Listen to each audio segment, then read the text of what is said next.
everyone. Today we will be covering a lot of questions law students have surrounding in-house counsel roles specifically. And for this, we have Lakshay Maggon with us. He's Senior Legal Manager at upGrad. And this interview will uncover advice and strategies that resonate deeply with law graduates aspiring to thrive in a similar role of an in-house counsel. Hi, Lakshay. Welcome. Hi, Avani. How are you? I'm good. How are you? Very good, very good. Yeah. Glad that LawWiser is doing, interactive sessions and all that is required to, sort of bring the community together and, disseminate knowledge. Thank you so much. And actually, this is one of the majorly requested question which come to us is of in-house counsel, like how to get into the role. So starting with my first question, firstly, what motivated you to work as an in-house counsel? And then what advice would you like to give law graduate who wants to consider the same path? Sure. So I think as far as I was concerned, I have always been of the school of thought that, I would, I want to be closer to action every day that I work. And especially in terms of, your job as an in-house counsel versus as a law firm lawyer. I'm not, negating either. And I'm not trying to promote either, but because we're on the subject of in-house counsels, what really plays to your advantage is that every day, every work that you do, big or small task that you do, has a real world impact happening in front of you, in front of your eyes as you do it. So think of it this way, that if you're a law firm lawyer and you're engaged for an advice and for a memo that you have to prepare for a client, it may be so that the client may never, it may be so that the client takes it from you, takes the memo, pays you for it, but he may never use it.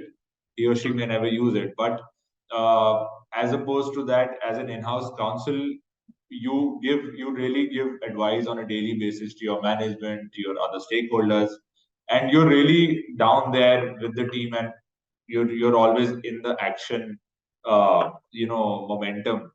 And so that really is what motivated me, and that has been motivating me since the time I've started. I started out with one of my prominent roles was with Keventas. Back when we were a very small team. It was an IC role. It was an individual contributor role when I started with them. So that is when I understood and got a real taste of how corporate counsels work, and how it's really there's a lot of energy in how things flow. So I had like a very quick question apart from this. Do you feel like you started from Keventas, but I have seen people, like I have heard people saying that, you should have some litigation experience prior to in-house role. So do you feel that is required? Like companies ask for it when you apply for in-house counsel role? So litigation experience, not so much, but law firm experience may definitely come handy. For that matter, any sort of experience may come in handy. Litigation, not so much, because when you're a litigating lawyer, you're on the other side of the spectrum.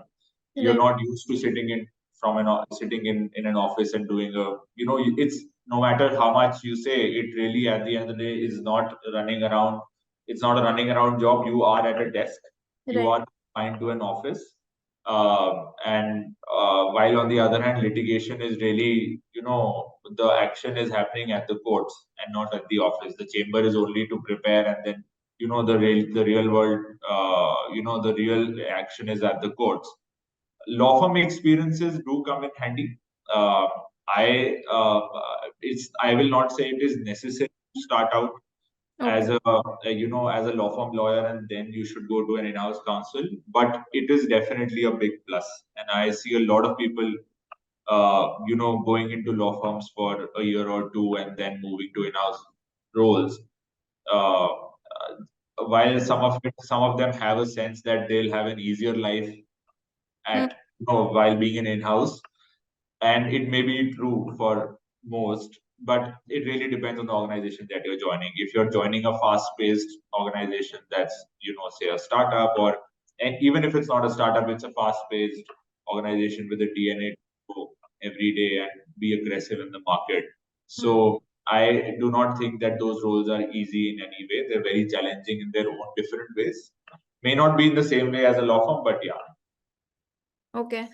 So, like you said that one way is like if you work in a law firm, it adds value when you go for in-house roles. But what advice do you want to give to the like students who are in their undergraduate course or in their postgraduate course and they want to pursue in-house role as soon as they get out? Like, is there any way, is there any strategy they can go for? I think what is most sought after in in-house roles that I have seen personally, the situation has changed a bit in the past few months or years, where freshers are also, companies are also opening up fresher opportunities at in-house for in-house roles.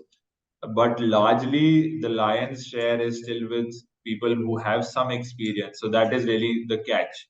It's a catch 22 because while people want to work, but the companies really demand experience. And how do you get that experience is really, it's a catch situation there. So people who are, students who are aspiring to be in-house lawyers should really, shortlist the companies that they're interested in and really break it down from an industry level, so to say, because if you're able to express your inclination towards an industry, uh, say edtech or fintech or banking, hospitality, just technology, there are a lot of opportunities I see that are just for SaaS based, that require demand a certain skill set for SaaS based agreement, software agreement, licensing agreements. So if you really approach it in a backward integration manner, that what are companies looking for, pick up on those key skills, and what are they really seeking.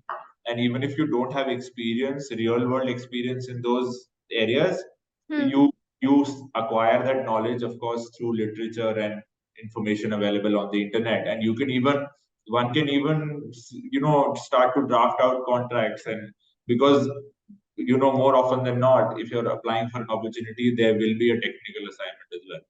Yeah. And you will be better placed to qualify if you've done it in the real world. But that is not the only situation to do it. Sorry, that is not the only way to tackle it. You can even acquire knowledge and acquire those skills while not having work. So yeah, identifying industry, then going into companies, the top companies that you would want to work for in that industry. If it's a regulated industry, say fintech or banking, then of course understanding the regulatory environment is very helpful. Yeah. It is actually required. It's a prerequisite also, because as opposed to law firms and in-house roles, in-house roles are more fast-paced, may seem more fast-paced to people who are just starting out, because there's no one really to take you through it, and there are no second chances. You're in there, you're in the action. So you will have to learn and self-learn. You'll have mentors along the way, Yeah. but you will not have that breathing space to be able to learn and understand for a very long time. You'll have to understand and adapt quickly. Right. And maybe internships can help the students, in particular sector. Internships is definitely one of the pluses. But again, internships, or even if you don't do it through internships, the idea is to acquire knowledge and acquire knowledge and information about that industry that you're going for. Now that will, again, your application and your approach has to change with the industry that you're aiming for and the company that you're aiming. So you have to prepare for that particular industry or that particular company. It's not a one size fits all approach, in my opinion. Right, right. And as you talk about the knowledge of industry, I want to come to my second question, which is starting as an in-house counsel often requires adapting quickly to the business needs, and it actually differs from industry to industry. So, what advice can you give law students to understand different business situations and thus develop their skills in different areas of law? I mean, you talked about the literature part and, to understand it, like how they can understand it better in a better way. So, of course, most of it they'll only be able to understand. I will try to answer this question assuming one has set foot in a company Hmm. and they've started their journey and now they want to really, understand, get a grip of their work. It is, you have to spend time with business, you have to spend time with other stakeholders, finance. If you're in a product company which is heavy on product, a particular product, say technology, then you have to really understand uh, how things move and what are really your moving parts in your company. And say in a fintech organization, you'll have to understand how money moves, how what is really going on behind the scenes, and instead of limiting your understanding to just the contract and just the brief, you have to think beyond the brief and you have to take proactive steps to understand what business is doing.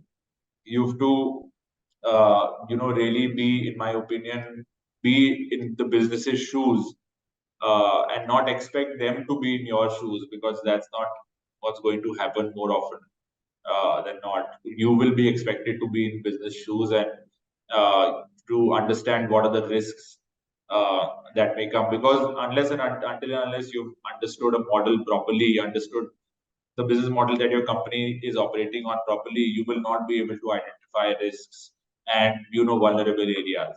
And accordingly, once you've identified those risks, only then you can cover for them in contracts or uh, business models or compliance by way of compliances. Yeah, so I had like a quick question. If somebody is in a particular industry, say fintech, so as an in-house counsel, do they get constrained to that one industry only, or it is easier to move from industry to industry, or how that works? Like, I don't think so, because personally, I have switched industries. Really, all of my roles have been in different industries. I started from F&B, QSR. I then moved to tech hospitality. Then I moved to fintech, and now I'm in. Uh, you can say, in a broader sense, you can say edtech, but it's also, we like to call it the learning and skilling business. okay. It's more than just edtech. So I don't think one is constrained just because they've catered to a specific industry. This is where the importance of being a generalist really comes handy, because you have to really develop, your aim should be to develop a larger sense of understanding businesses and adapting to them no matter what it is. It's like a salesman. It's like the job of a salesman. Doesn't matter what you're selling, it a water bottle, it may be a car, or it may be a plane. The innate ability to that that drives them is the ability to sell. Of Yeah. course, we'll have to understand the nuances of the product and the service that they're selling, but only that's variable. The fixed portion is the skill to sell. Similarly, for lawyers, the fixed portion will always be the skill to, draft impeccable contracts, Right. review, have your review rigor, have your research skills right, and analytical skills. These will, of course, only hone once you start doing them on a daily basis. But as long as you have those fixed set of skills right and your foundation is strong, I don't think there is there's any limitation of industries. It may be, it's your choice. If you want to limit yourself to an industry and become a master of it eventually, there's nothing wrong with it. And people do it all the time. If Does there's that help in a long run? Becoming a master of one industry helps, or being a journalist helps more in this way? Again, both have their own benefits. I believe that becoming a generalist is, I personally feel that's better, because ultimately, if you're aiming to be a general counsel of an organization, you really have to, and suppose it's a conglomerate. Think of yourself as, think of oneself as, becoming a general counsel of a conglomerate. You will have multiple business lines and business divisions. Over there, your understanding of one industry may not be enough. So, Right. as long as your basics are right, you will be able to navigate through any business model. Of course, you will have a team to support you. You can have subject matter experts in the team that will help. But again, you have to be a generalist at the end of the day, in my opinion. Okay. Thank you so much for sharing that. Coming to my third and the last question, and you mentioned in the answer of the first question also this part that many people move to in-house roles assuming that they are easier to do or you have less work. But as you said that it really depends from business to business. So, and I have seen general counsels working a lot. So how do you balance the speed and accuracy in your legal work, and what can law graduates learn to manage this effectively and meet their deadlines? I think that also depends on which aspect of your work, are you really aiming to hold more? Of course, all of the skills are you're required to be at the top of your game in all skills. So let's say for drafting, it's like practice makes perfect. For drafting, what I have been following and what I sincerely preach and urge others also to follow is that if you're drafting a contract or a letter or any piece of document, you really should reread and reread until you stop finding mistakes. So that typically, when you start this practice, you will see that up until the first 5 reviews that you do yourself, you will continue to find mistakes between 3 to 5 reviews that you do, and only after the 5th one you'll be satisfied that okay, this is good to go now. Right. Now, of course, once you inculcate that practice, the timing, the efficiency will go up, and the time taken on a contract will go down, because then you're more attuned to it, and it may be so that some months down the line, you're only taking one more review and you stop finding mistakes. So from 5 you come down to 2. Similarly, I think it's just attention to detail and focusing on that one task and in that moment is extremely important. It may be a call that you're doing with the stakeholders, it may be a meeting. If you put your phone away, if you flip your phone and not see a screen while you're attending the call, your concentration span, your concentration level of concentration will definitely is very less. Is the likelihood of it being you being distracted is very less then. Yeah. So attention to detail is key, I believe, in all aspects, especially in this profession. You really have to be in the moment. You complete the task and then you move on to something else. But in that moment, you really have to give your 100%. Even if it's for 5 minutes or 15 minutes, doesn't matter. Right. But breaking it down into smaller tasks, Yeah. and these are things that I have helped, that have helped me, to each own. Of course, I'm not saying that there aren't other methods of approaching this, but I have really followed the procedure of breaking down bigger problems into smaller ones first.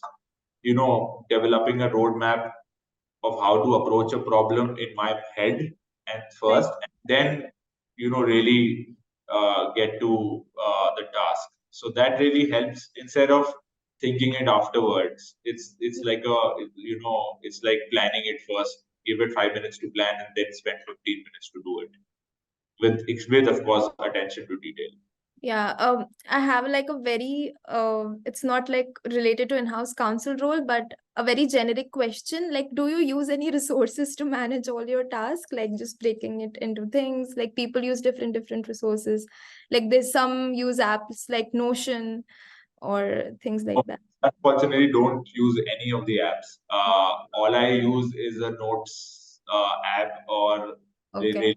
really my notebook to break down to list down my tasks for the day. But how I like to categorize how I like to prioritize, because the first thing is to be able to chalk out all your tasks, and then you have to understand how to prioritize, because prioritization, I see, is a very big challenge that people face. It may seem like a minor problem on a daily basis, but I think it has a huge impact on your productivity and efficiency.